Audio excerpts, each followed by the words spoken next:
performance in it is Mhm. Morocco, directed by Joseph von Sternberg and starring Marlene Dietrich, Yes. who are both pretty famous at this point, or sort of like the 1930s are like the start of their famous run that they had as director and Yeah. star. Yeah, I think Marlene Dietrich was still pretty new at this point. Yeah.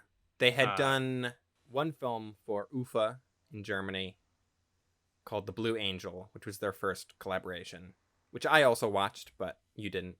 And I don't know if I have a lot to say about it. I didn't take any notes because I watched it yesterday, just because like I want to shaming see me it. here.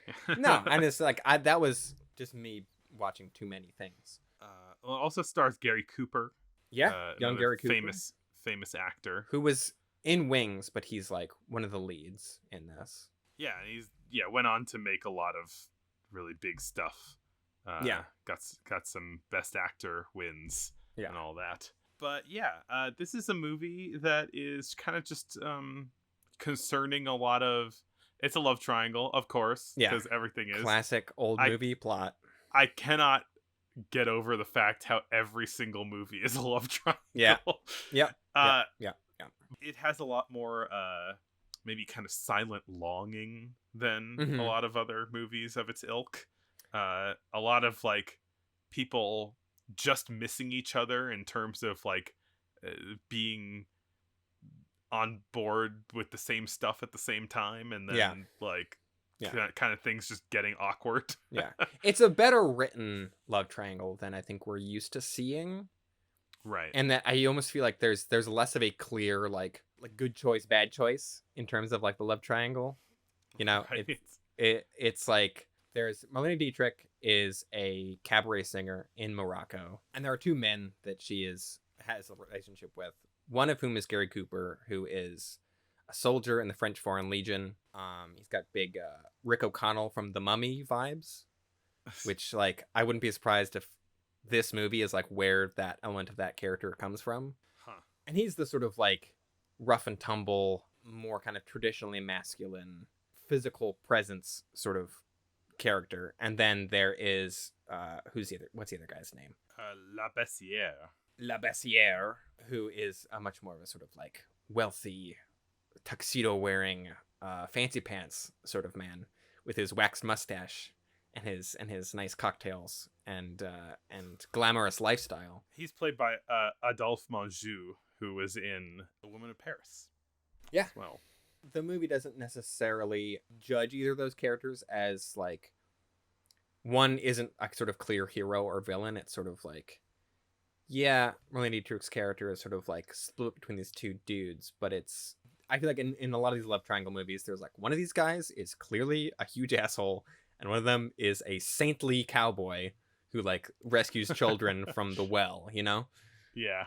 Who will I pick? And this is actually like, you know, it makes sense why her character might have second thoughts about being with either one, or like, because all three characters feel flawed and human in their own ways. Which is, I think, a sort of a Joseph von Sternberg staple. Is he likes sort of complicated human characters and relationships. There's a lot of things in this movie that I either in sort of vague terms or in like very specific terms I see in more modern stuff. The really obvious one is, so we just watched Babylon for our 1920s Decade in Review episode. And there is a moment in that movie that is like lifted from this in the most, it is like shot for shot. The blocking is the same. And it's probably the most famous part of this movie. It's when Marlene Dietrich is doing her big song wearing a tuxedo. Yeah. Marlene Dietrich looks better in tuxedo than I will ever look in any clothing. Marlene Dietrich is the coolest. Just throwing that out there. If she wasn't dead, I would marry her. But there's the bit in Babylon where Lady Faye, who's the sort of more of an anime Wong archetype, is dressed in a tuxedo and does this risque song, and then kisses a woman in the audience who then hides her face because she's embarrassed. which is just a thing that happens in this movie. Like, it is just the blocking of it is like identical. Marlene Dietrich's body language and just general the way that she acts while she's performing the song or multiple songs in this movie reminded me also of like Jessica Rabbit a little bit, which I realize Jessica Rabbit is a composite of like every 1930s or 40s like singer and or actress. Yeah. But there's certainly some Marlene Dietrich in there. Yeah, it's a good scene. It also, like, I guess notably in the scene, she she's in a tuxedo and she is kind of like playing a male role in a way, and she kisses a woman who's in the audience, and I think that was kind of considered a bit much later on in the Hays Code, but would not have happened in 1935. No. One of several examples of this movie having sort of a bit more risque-ness to it. There's a great line in the beginning of the movie where Gary Cooper sees a woman who holds up her fingers to say, like, come to my apartment tonight at this time. And he holds up his fingers to confirm, and his, like, officer or whatever comes over and says, hey, what are you doing? What are you doing with those fingers? And he says, nothing. Yet. Yeah, I was pretty surprised by that line, too. Yeah. That's a good example of, like, what pre-code movies are like. It's like they go a bit harder than what I think what I feel like most people tend to think of in 1930s movies, which are fairly sort of staid and classy. There's this nice chunk of time where they're not that less classy, but they're just like they're allowed to actually be about things. Movie. It's a very classy movie. There's a lot of tuxedos in it. Yeah, I mean, the plot of this movie I don't think is that interesting. Like, I feel like we've talked about it enough. Love triangle. But, like, it's a little bit better than normal, maybe. I don't know. I feel like I could talk about Marlene Dietrich till the cows come home, just because I think she's very cool and attractive to look at. Not just, like, but it's, like, not her face. It's, like, she has a presence that I feel like is less... Yeah. There's definitely been people in the 20s that had a similar sort of, right? There's, like, the vamp archetype. Yeah. She's not a vamp, though. No. I feel like Marlene Dietrich is a femme fatale, which is an evolution of the vamp. No, and I guess not in this. In some of her other movies, maybe a bit more so. Have you seen, so other than Blue Angel, have you seen any of I've seen Shanghai Express also, which is from 32, I think. I feel like, yeah, her, like, archetype feels like a much more, like, 1930s archetype than a 1920s one. I feel like most leading ladies in Hollywood movies in the 20s were more, like, I think a good example is Clara Bow.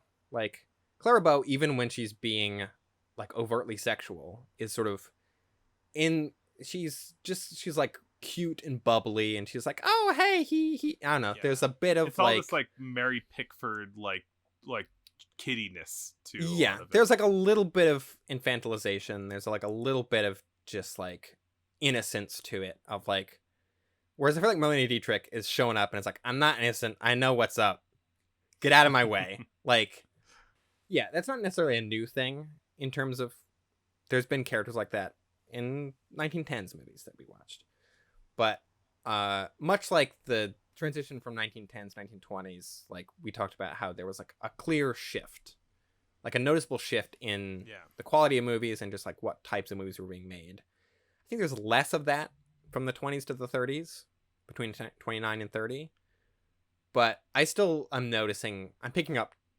things like that, and I think this movie in particular has a lot of it. This movie shot outside a lot of the time, which is just feels like a big step up from something like Animal Crackers, which is like so stage bound, so sort of locked off in its camera and its visual style, whereas this is like by no means doing anything crazy, but like the camera moves, they go outside, and so it feels like a much more modern movie. It's eminently watchable. But it's I think a lot of the early sound stuff we watched was like, oh, this is rough. Whereas this is like, no, this feels like a movie. Yeah. I think especially these movies that we're going to talk on the back half of the episode about, they are movies that don't feel so incompetently made sound wise and are actually just like, yeah, good movies. Yeah. I could just say facts that I learned, but I don't know. That might not be the most I mean, we'll interesting probably be conversation. watching more Dietrich Sternberg movies in the next couple of years, maybe. So, Maybe. This is one of the more. I mean, like Blue Angel is the first, and it's the only German one. That one feels very German, whereas this feels much more Hollywood. mhm. But I don't know. They seemed like an interesting two people, and they worked together a lot during this short time period. Joseph von Sternberg was apparently very controlling, like possibly bordering on abusive, but Marlene Dietrich never had anything bad to say about him, and was like, no, that's how we work. Like, that's what I'm showing up for. You mean as a director? Yeah, like as it, but like with Yeah, her specifically, like he would be I like see. super controlling in terms of like trying to craft her performance. And there's even it's apparently sort of a thing where like people don't even know who to credit more for like the movie's success, because it's like they're such a sort of like close collaboration. They were both married, but both had a semi-romantic relationship during the making of the movies. Marlene Dietrich had a pretty like open marriage her whole life. So she had like many affairs with men and women just all over the place. I think like multiple during the making of this movie. I think Gary Cooper was having an affair with someone else, but then they also might have hooked up during the making of this. Also, it's, reading about the people who made this movie, I'm like, oh, they were all sleeping together all the time. That was just their thing. It was very, it was very open. It was very loose. There's Great, another good movie for we them. talked about recently that was like that, I right? think it was Wings, right? Oh yeah, that's right. Also involving Gary Cooper. Gary Cooper was just having a grand old time on all these movie sets.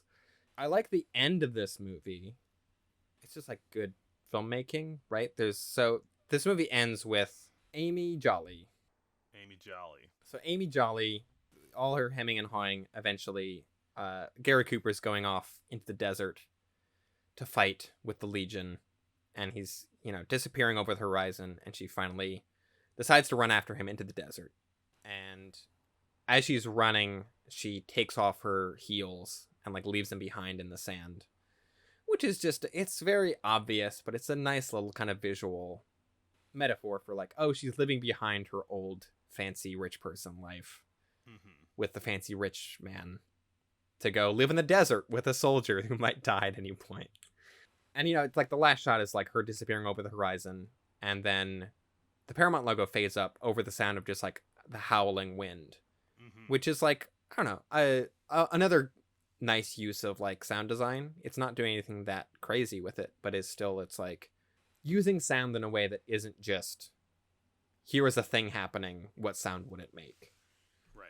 And this Yeah. would, I feel like this would normally be like a kind of swelling music over the end. Yeah, no. It's a kind of a dour note to end on, because it's like she's running after the man that she's presumably in love with, which is like a very romantic way to end a movie, but it feels like almost the graduate, like, where it's this thing of like, is this a happy ending? I can't tell. Like, Huh. there's an element of just kind of the ominousness to it that is like, this might not work out still, which, I mean, they kind of haven't, appreciate about it. that's the thing, is through the whole movie, they haven't really had like a fantastic back and forth, No, it's like they're both kind of like wounded people running from a dark past, which in both cases is unspecified. So it's like you get that they have a kind of, they can relate to each other in a way that they can't relate to other people. But it's still like, it doesn't necessarily feel like they have like a great happy life after this movie, Yeah. I think that I thought of, so this is also in combination with Shanghai Express, which is a pretty similar movie to this in a lot of ways. Casablanca feels like a sort of post von Sternberg movie I with see that. its sort of like central sort of exotic location in quotes, like, two Europeans, and it's sort of like transient characters who are like either running from something or running to something, or there's doomed romance, there's regret, there's like criminal shadiness going on. Like this movie feels, in addition to being set in Morocco, feels very Casablanca like. It's a sort of a proto Casablanca. Play it again, baby. That famous line from Casablanca, play it again, baby.